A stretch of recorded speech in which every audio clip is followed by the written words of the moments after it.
The Big Picture, a Christian insight on the world of film, television and popular culture, with magazine editor Ben McEachern and scriptwriter Mark Hadley. 3D glasses on, amps to 11, screens to maximum. Get ready for The Big Picture. What your kids are watching this week. Ever since Katniss Everdeen stepped onto the Hollywood stage, publishers and producers have been struggling to recapture the lightning in a bottle that was The Hunger Games. One contender is a new trilogy based on novels by Rick Yancey. The Fifth Wave stars Chloe Grace Moretz and Nick Robinson, and it shows teenagers comforting the ravages of a worldwide alien invasion. Parents, ready yourself for a fusillade, that's right, a fusillade of angst, followed by another tortured love triangle. The first wave knocked out all the power. Then the second wave hit. An earthquake strong enough to shake the entire planet. Cassie! Okay, I got you. With the third wave, disease spread across the world. By the fourth wave, they were among us. The others have the ability to inhabit human hosts. They could be anywhere. We can't trust anyone anymore. The Fifth Wave is pretty much one of those angsty sort of structures where a bunch of teenagers are left abandoned by adults and trying to find their own way forward. Now, Chloe Grace Moretz, she plays Cassie. Cassie's been separated from her little brother. Her little brother's been taken into a camp, which turns out to be run by the aliens, who also happen to look like us, which I think is just saving on special effects. I think it's just cheap, really. But anyway, What were the odds? No tendrils, no nothing like that. So these aliens are training up kids to be the fifth wave to wipe out humanity. The four waves that came before were spectacular. I think that's where they spent the special effects budget.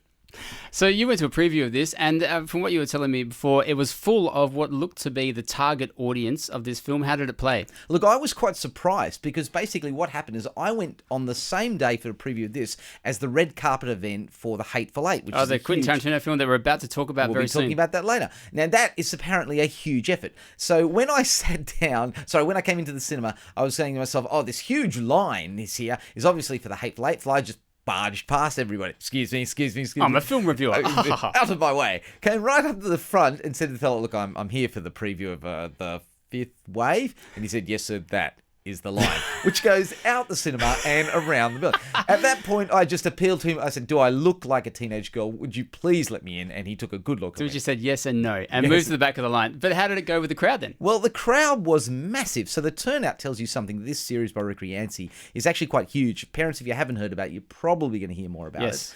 But the problem is that the target audience, which filled the cinema and was incredibly excited, also laughed all the way through the film.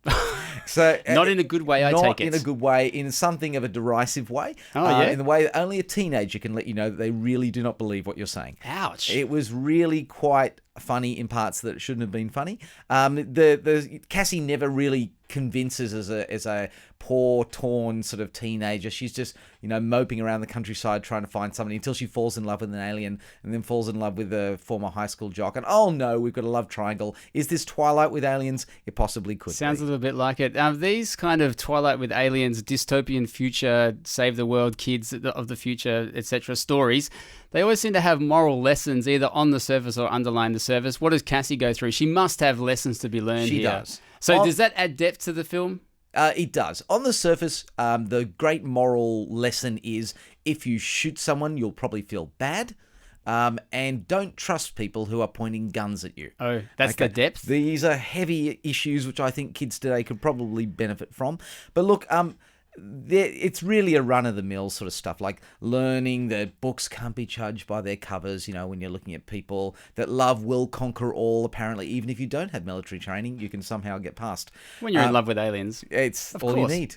Is there anything to come out of this series, do you think? As you mentioned, this obviously gets compared to everything from The Hunger Games right through to The Maze Runner, etc., etc. So many of these sorts of books to movie series. Is there anything of interest coming here? Look, there is one thing, and I think it's probably worth thinking about, but it's worth thinking about from the parents' point of view.